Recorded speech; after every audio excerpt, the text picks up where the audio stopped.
Hello everyone, we're back with Higanbana no Saku Yoru ni, translated to mean the unforgiving flowers blossom in the dead of night. And welcome to the 6th official. We think it's the 6th official, we're not actually sure at the moment. Horsey records games over the course of a weekend all night, staying up really late. Yahoo! The Yahoo's part of the title. I just added that just now. So yeah, it is 1 a.m. I will be staying up and finishing Utopia. And I went ahead and looked up how long it is. I was like, okay, it's probably going to be like 2 hours. Yeah, it's 4 hours. The guy who put like I think it's a no speech playthrough. I didn't look at the audio, but I'm pretty sure it's one of those. You had to separate it into 2 videos. It's that long. I was like, whoa. I think that's the first time that guy ever did that. I have absolutely no idea why this one is such a behemoth of a chapter. I have no idea how it can be 4 hours long, but we're gonna find out, I guess.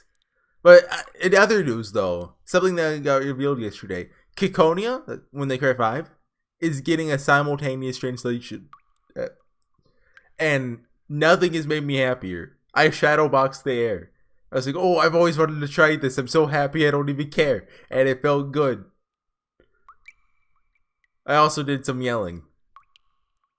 More like shrieking, but I was just very happy. So, anyway, Higanbana, it's called Utopia, which...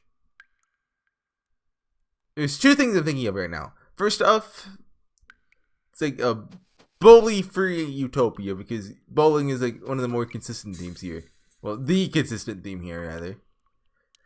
Other thing is Utopia, kind of similar to Chapter 3, like, you know how it's the Utopia, of illusions and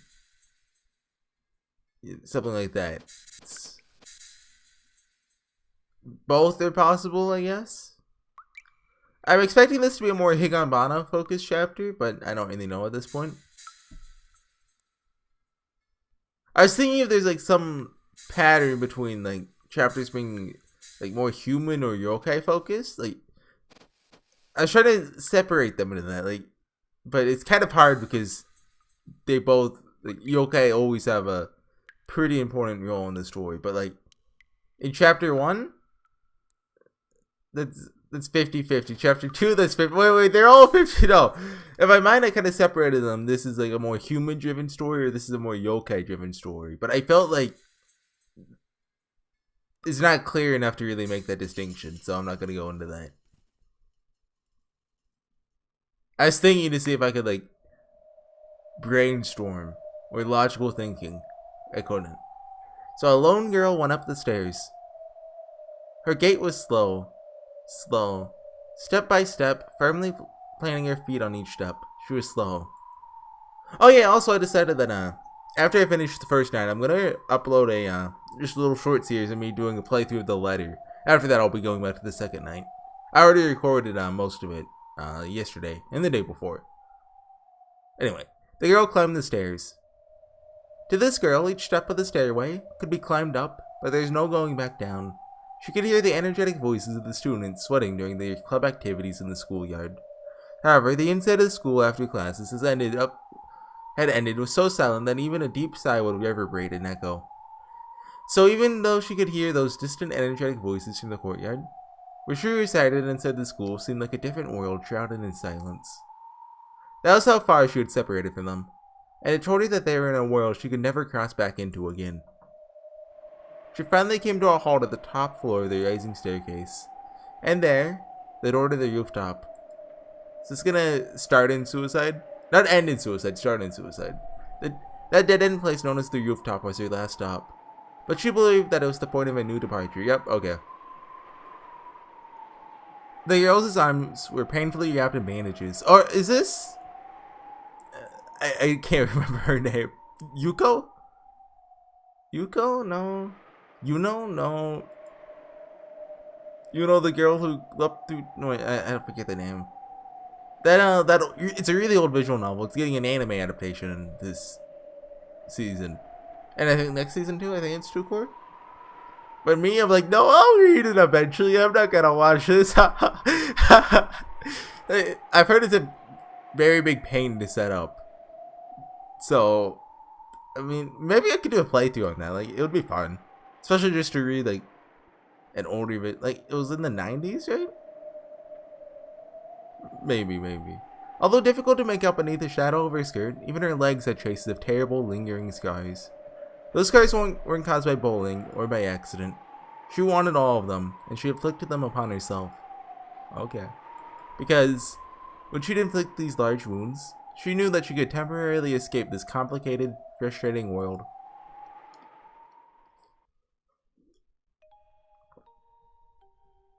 Home, school, both were complicated. No, the world itself was complicated. Everyone was foolish, stupid, and it's pointless to live in ignorance like idiots. Why had someone intelligent like her been born into a world like this? In the end, she couldn't understand that.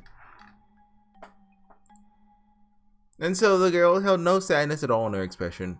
What she did have was contempt and pity for all the humans in this world, but most of all, anger. For her unique soul, being born into the young world, a world like this, she overflowed with anger towards the heavens. For her, everything she couldn't understand about this incomprehensible world was frustrating.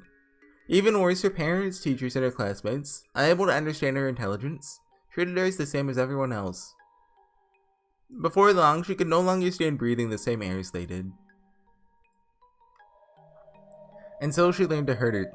Oh no, so I learned to hurt myself. No, so she learned to hurt myself. I don't know if that's a translation thing or Yakushi being very indecisive. Being sent to the infirmary and hospital for severe wounds offered her a moment of protection. And those hospitals and infirmaries were able to somewhat recognize the value of her existence. So they'd give her the appropriate treatment. As she was repeatedly doing this, she started seeking a way to really hurt herself. Finally, she reached it today. When her treatment in hospitals and infirmaries ends, once again she was thrust back into that irritating world. So she saw the wound that would never have sent her back out again. She understood that it probably wouldn't stop at just a wound. However, that was convenient, because it meant that things would end and she would never again return to this frustrating world for all eternity. Injured or worse. Either way was fine. Then in her own way, a calm expression rose to her face.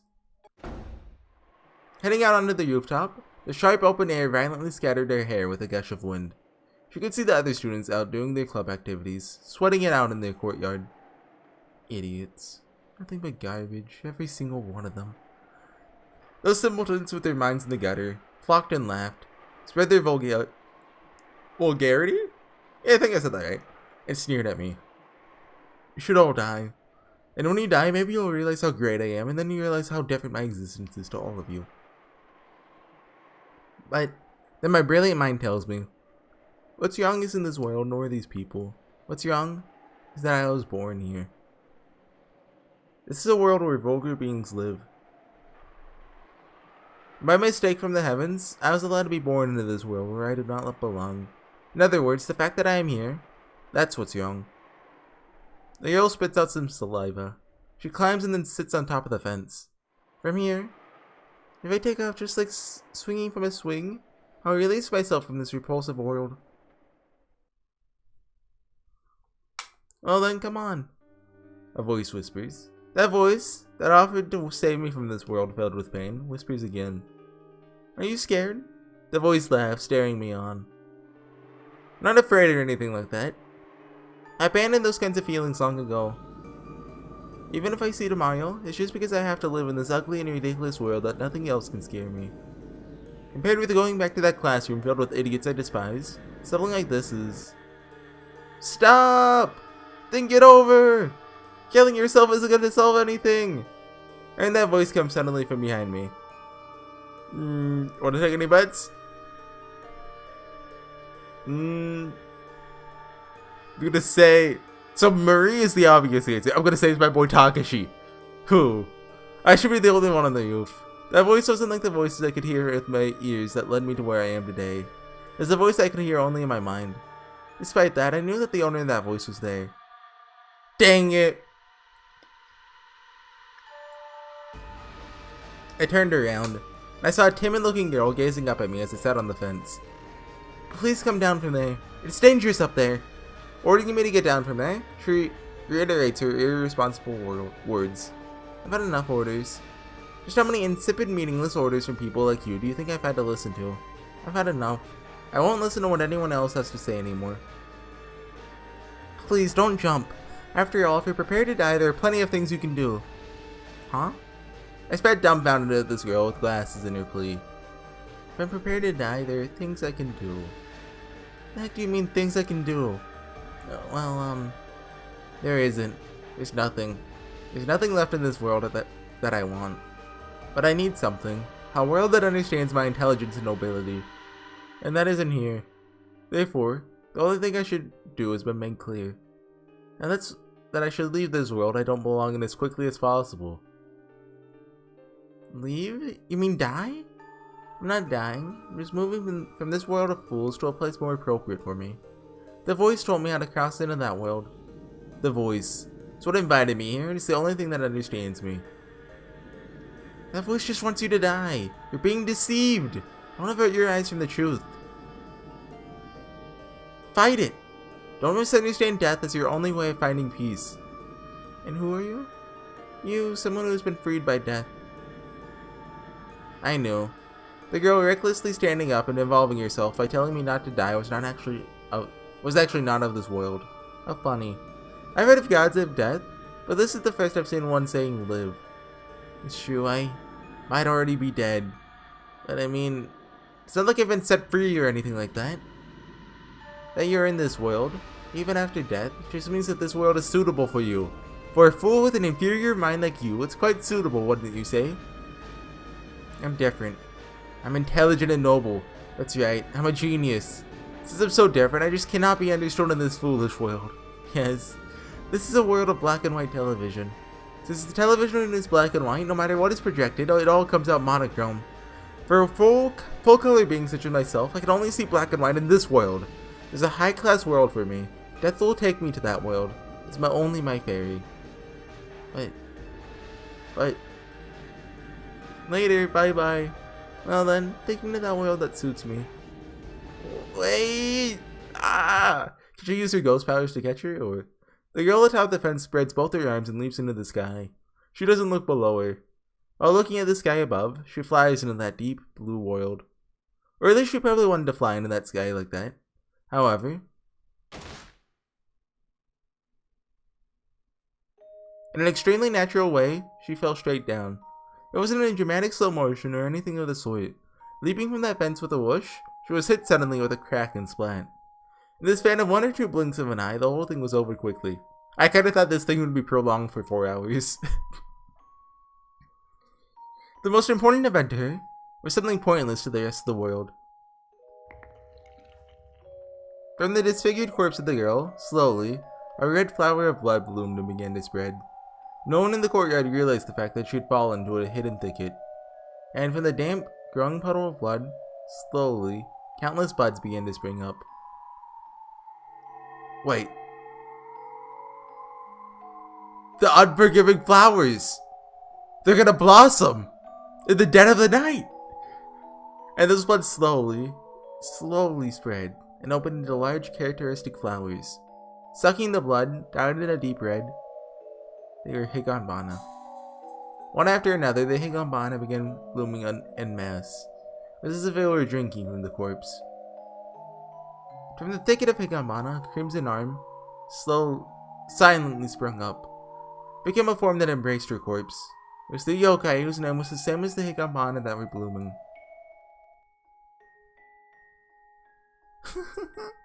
Waited quite a while, truly, Higanbana laughed, while holding the corpse of the girl tightly, as though imagining of a reunion with her dear friend after 100 years. An affectionate expression appeared on her face. Finally, from the corpse's mouth, slowly, something like a pale smoke came out. It was the girl's soul, that had been freed from its cage of flesh. A miserable soul that, despite this foolish world, believed that there would be another more suitable world for her. With her slender white fingers, Higanbana tampered with a soul that attempted to ascend into heaven as though teasing it. Oh my, what a truly miserable, shabby soul. It's really, truly to my liking. Looks like it really want to turn itself into a real delicacy. It didn't play the sound effect that time. Struggling to rise into heaven, the soul tried to escape from the girl's toying fingers. It's exactly like playing with a delicate balloon after the helium had all come out. Higanbana-san, please forgive her. Well, if it isn't Marie, how do you do? It's just that I feel sorry for that girl. I'm sure someday she'll realize the error of her ways. So please, forgive her. No way. How long do you think it took to raise a soul that's delicious? Believing she surpassed the rest of the world with flying colors without any basis. Without any great effort on her part and just cursing the world. With a never-wavering belief that she was all-knowing and pure, I've discovered a beautifully foolish human. That's the cuisine that takes a lot of time and effort to prepare, you know? That's because you tempted her. Tempted? Who? Me? You've got me all young. I was worried about her and I taught her how to be free. Besides, Marie, you thought you could try and talk to her? This girl is truly arrogant and wouldn't concern herself with a trash like you. A conceited and excessively foolish girl. She sneered at the stupidity of the world while ignoring her own. True, she was arrogant. The reality she believed, where she was almighty, didn't exist.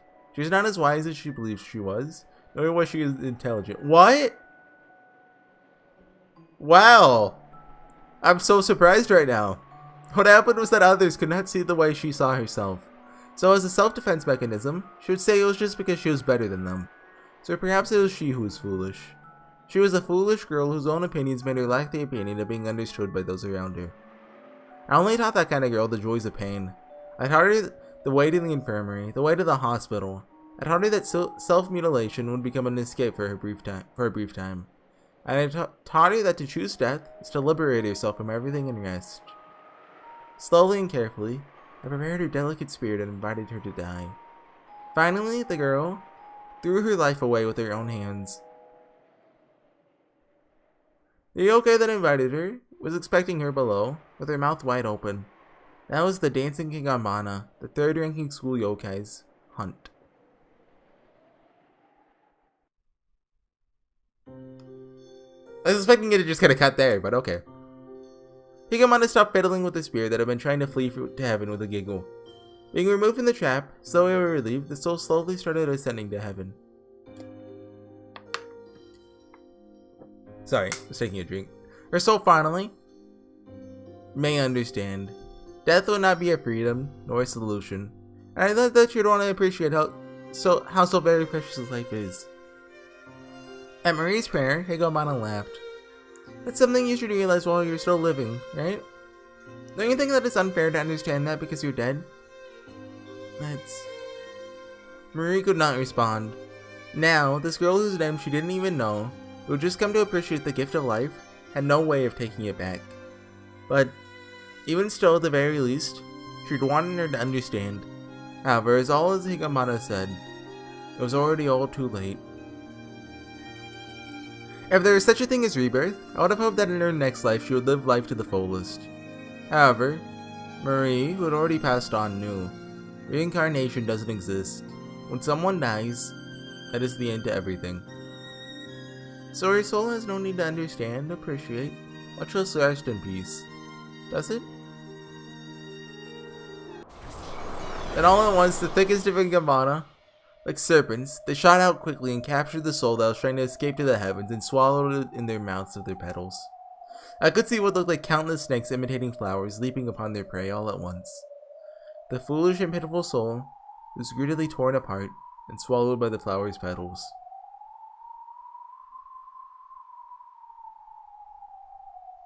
Thank you for the meal, foolish girl. Sorry, but I don't even remember your name.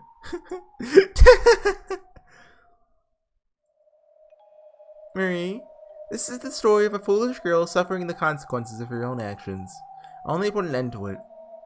Yokai tempt humans, and eat the fools who listen to us. Do you have a problem with that? No, I don't. So, Do yokai, like, have to eat humans to survive? Or is that just, like... Is it just, like, sport for them? Is it like, oh, I get a power-up for every soul I eat? Like, which one is it? I'm gonna assume it's gonna stay intentionally vague about that. Higanbana's kill was something for a yokai, something filled with love and affection. Higanbana only whispered. This pitiful girl was able to defy death up until the very end by her own will. In regards to this hunt, Maria was left speechless. The moment Maria had realized this foolish girl existed, it was already too late. Although she whispered to her countless times to stop her thoughts of this folly, her words never reached her. If only she had realized it sooner, maybe she could have stopped her from thinking that way. Do you intend to interfere with my hunt? With a smile on her face, Higanbana gave a small threat. However, soon her shoulders shook from her giggling. Oh, it's okay. In our world, there are plenty of times when people go after the same prey. The stronger ones will get the prey. If I'm stronger than you, it'll be my meal. That's all there is to it. Marie, you're my friend, right? That means I don't hate you, so please feel at ease.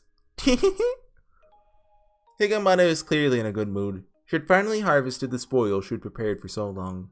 The flavor of that spirit was most likely exceptional.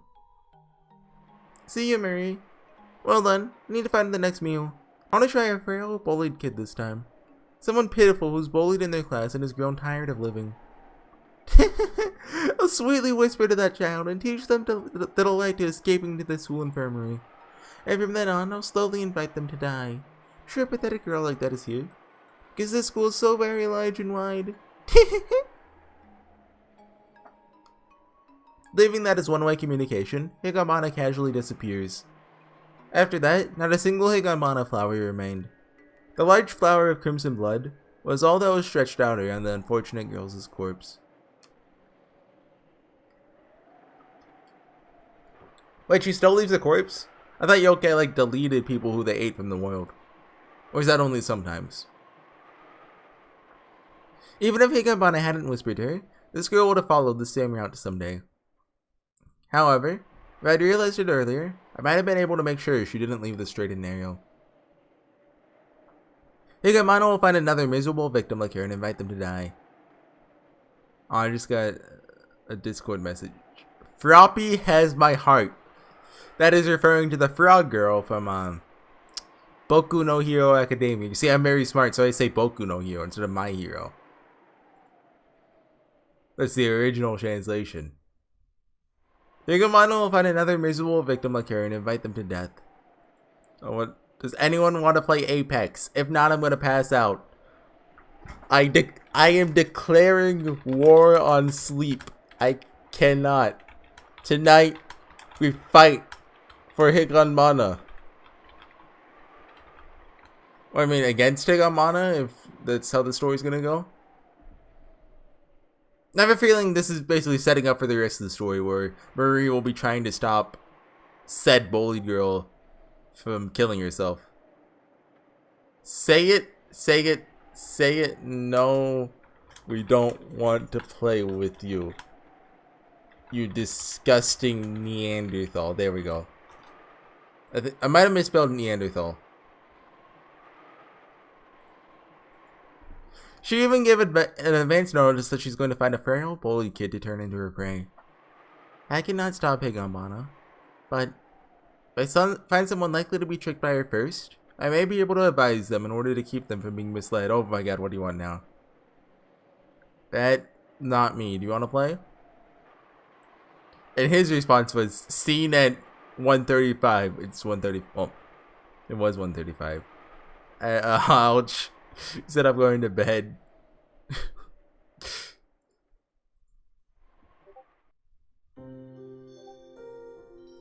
Okay, he's going to bed too. Good night, guys. Okay, whoa! They'll stop messaging. Death will never be a resolution nor a liberation. I was unable to help you realize this while you were alive. I'm sorry. Marie shifted close to the husk of the girl and softly stroked her face. She couldn't make that face peaceful, although she was at least able to close her eyes. Then she stood up and raised her eyes towards the enormous school building. She was Marie, the school yokai of the 8th rank. Meso Meso-san Marie, the girl who passed into death, was able to obtain the lowest seat of the school yokai from her hapless fate. Oh, I didn't know that, thanks. I knew that recap. This is the tale of an enormous school boasting a vast number of classes and students. And this is the tale of the school yokai and tormented humans that reside within it. And it's actually just replaying the entire game over again.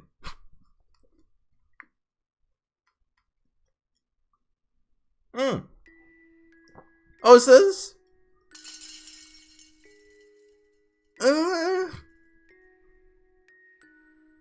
maybe? I'm trying to think, is this the Rika face? Like, it has the hair down pat. Like, blue long hair with the kind of Hime cut. Yeah, I can't see another character being introduced that has a closer resemblance, so... That's kind of thing you should be showing up in the second night. And okay, Yukari Sakaki. From the moment Yukari Sakaki first knew what it meant to be a bully child, she immediately became aware that she was a perfect nomination. And from there, she also understood it was something she urgently had to escape. No, should I close the video there? I mean, it's a bit early, but it's also like the perfect place to call it, just because it ended the scene and then we're beginning to introduce characters. So yeah, I'll be calling that one there. I'm gonna do another one and like give me like 3 minutes just because it's kind of getting hot in my room. I would just want to go sit in the living room and like bask in cold. So yeah, I'll see you guys then. Bye.